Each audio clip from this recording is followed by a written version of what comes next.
দর্শক, আপনারা ইতিমধ্যে সরাসরি দেখতে পাচ্ছেন আবারও ডক্টর ইউনূসের পদত্যাগের দাবিতে ডক্টর ইউনূসের বাসভবন যমুনার সামনে অবস্থান নেয় লাখ লাখ আওয়ামী লীগ এবং ছাত্রলীগের নেতাকর্মীরা। ইতিমধ্যে ছত্রভঙ্গ করতে সেখানে লাঠিচার্জ এবং টিয়ার শেল নিক্ষেপ করে পুলিশ। সরাসরি দর্শক দেখতে পাচ্ছেন আপনারা বিস্তারিত।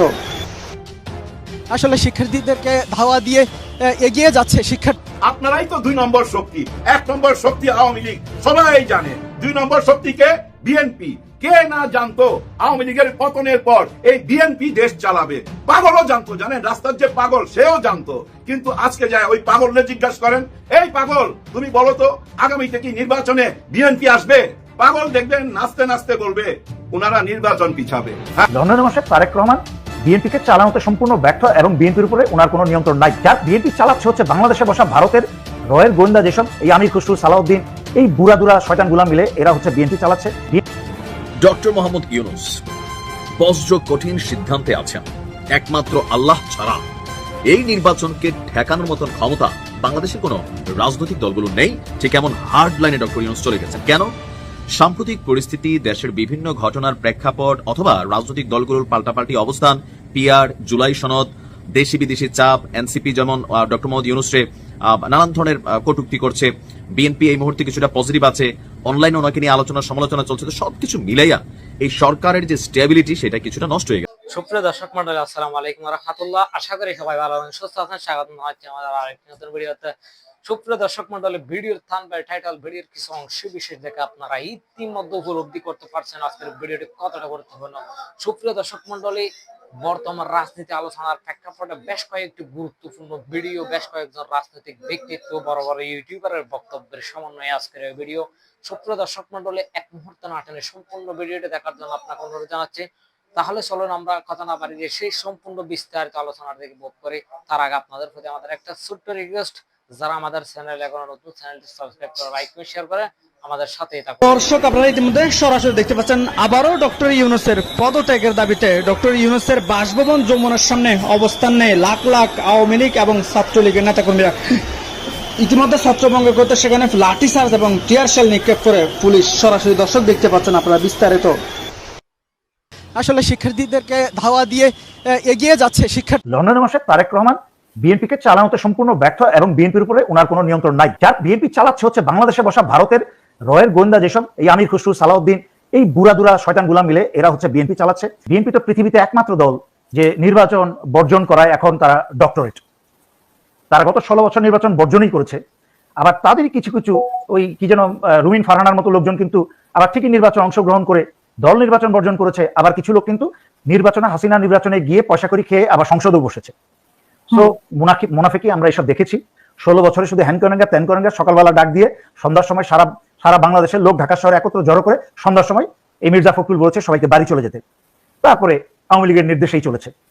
সুতরাং 16 বছরে বিএনপি হাসিনার পতনের জন্য কিছুই করে নাই, বরং উল্টা বিএনপির গ্রাসরুট লেভেলের বা তৃণমূলের ছেলেমেয়েরা যারা দেশপ্রেমিক, যারা সত্যিকার অর্থে দলপ্রেমিক, এরাই শুধু সাফার করেছে। কিন্তু বিএনপির উপরের লেভেলের নেতা নেত্রী যারা নীতি নির্ধারক, এরা কিন্তু আওয়ামী লীগের আমলে আনন্দে ছিল, ফুর্তিতে ছিল এবং এখন আবার ভারতের পা ধরে আবার ক্ষমতায় আসতে চাচ্ছে। এদের কাছে জনগণের মতামতের ইচ্ছার কোনো মূল্যই নাই। এবং আওয়ামী লীগ যেই ভুল করেছে, বিএনপি সেই 1 বছরের মাথায় 5ই আগস্টের পরে, হাসিনার পালানোর পরে বা আওয়ামী লীগের পতনের পরে 1 বছরের মাথায় জনগণকে মূল্যায়ন না করেই, জনগণের যে মনোভাব, জনগণের যে চিন্তা ভাবনা, তার 2 পয়সা মূল্য দেয় নাই, না দিয়ে কিন্তু আজকে তার বহিঃপ্রকাশ, ফলপ্রকাশ হচ্ছে ডাকসু নির্বাচনের ফলাফল। সুতরাং আমি 54 বছর পরে বাংলাদেশের যে একটা চিরাচরিত রয়ের পরিকল্পনায় যে মুক্তিযুদ্ধের চেতনার যে একটা প্রভাব বাংলাদেশে 54 বছর ছিল, আলহামদুলিল্লাহ এই বিজয়ের মাধ্যমে সেই মুক্তিযুদ্ধের, এটার সাথে কিন্তু মুক্তিযুদ্ধের সম্পর্ক নাই। মুক্তিযুদ্ধের বীর শহীদরা সবাই তার নিজস্ব সম্মানের জায়গায় আছেন এবং থাকবেন সারা জীবন, আজীবন বাংলাদেশের ইতিহাসে। কিন্তু আমি বলছি যে ভারতের রয়ের তৈরি করা মুক্তিযুদ্ধের চেতনা শব্দটা, যেই চেতনার বড়ি দিয়ে ঔষধ খাইয়ে বাংলাদেশিদের গত 54 বছর শাসন শোষণ করেছে, সেই মুক্তিযুদ্ধের চেতনার গণ্ডি ছিঁড়ে ফেলা হলো এই বিজয়ের মাধ্যমে এবং এটা আরো শক্তি থেকে শক্তিশালী হতে থাকবে ইনশাআল্লাহ আগামীতে। তার প্রভাব রাজনীতিতে পড়বে। রাজনীতির এই যে আমির খসরু, সালাউদ্দিনের মতো আউটফুল লোকজন যারা, তারা এবং যারা আরো কিছু আছে আজেবাজে লোক, তৃতীয় শ্রেণীর লোক, যে কি বলে নির্বাচনের সময় জনগণের, বিএনপির ছেলেপেলের মায়ের হাত থেকে কেউ বাঁচবে না হুমকি ধামকি দিচ্ছে, এদের গলা আস্তে আস্তে নামতে শুরু করবে। কারণ এখন আস্তে আস্তে এই যে তারেক রহমানের বক্তব্য শুনলাম, উনি আবার বক্তব্য দিয়েছেন জনগণকে মূল্যায়ন করার জন্য। এই যে উনি বলে যাচ্ছেন জনতার সামনে মিডিয়াতে এসে জনগণকে মূল্যায়ন করতে হবে, কাকে বলছেন? উনি কিন্তু জনগণকে বলছেন না, উনি ওনার দলের সদস্যকে বলছেন। কিন্তু দলের সদস্য তারেক রহমানের এই গত 1 বছরের কোনো বিবৃতিতে তাদের মাঝখানে কোনো পরিবর্তন এসেছে? তার মানে লন্ডনের মাসে তারেক রহমান বিএনপিকে চালানোতে সম্পূর্ণ ব্যর্থ এবং বিএনপির উপরে ওনার কোনো নিয়ন্ত্রণ নাই। যার বিএনপি চালাচ্ছে হচ্ছে বাংলাদেশে বসা ভারতের রয়ের গোয়েন্দা যেসব এই আমির খুসরু, সালাউদ্দিন, এই বুড়াদুরা শয়তানগুলা মিলে এরা হচ্ছে বিএনপি চালাচ্ছে।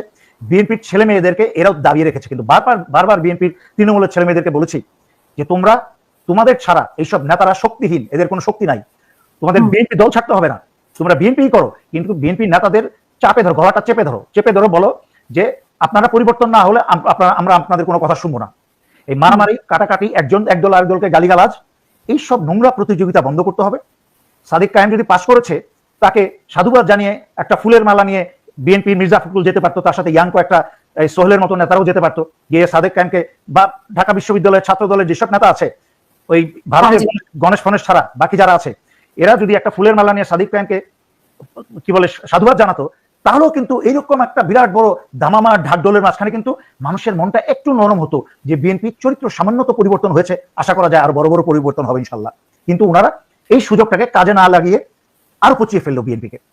সুতরাং এর প্রভাব রাজনীতিতে পড়বে, এর প্রভাব আগামী নির্বাচনে পড়বে, যদি আগামী ফেব্রুয়ারিতে নির্বাচন হয়। শুধুমাত্র মিটিং করছেন, চা কফি খাচ্ছেন আর বিদেশ যাত্রা করছেন, ওনারা তো আসলে দেশ চালাচ্ছেন না।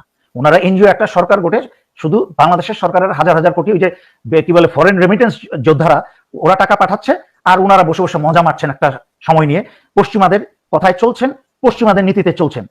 তো এটা পরে আরো খুলে বলবে। আসসালামু আলাইকুম। জামাতে ইসলাম একটা চিতাবাঘ। জামাতে ইসলাম একটা চিতাবাঘ। কে কথাটা বলছে জানেন? সাবেক রাষ্ট্রদূত ভারতের। চিন্তায় পড়ে গেছে তো, মিটিং এ বসে গেছে। কি হইল এটা, কেমনে হইল? শিবিরের উত্থান এটা তারা মাইনা নিতে পারতেছে না, বসে গেছে মিটিং এ। আর জামাত আর শিবির কে বলছে একসাথে মিলায়া যে এরা হচ্ছে চিতাবাঘ। চিতাবাঘ কেন জানেন? চিতাবাঘের একটা স্বভাব আছে, ওই যে বসবে না, মনে করেন ওর ক্ষুধার্ত পেট, কিন্তু একটা জায়গায় বসছে, ওর চোখের নিশানায় যদি কেউ আসে কোনো শিকার, তাহলে টার্গেট করবে। অন্য বাঘের মতো জঙ্গলে শিকার খুঁজে বেড়াবে না। মানে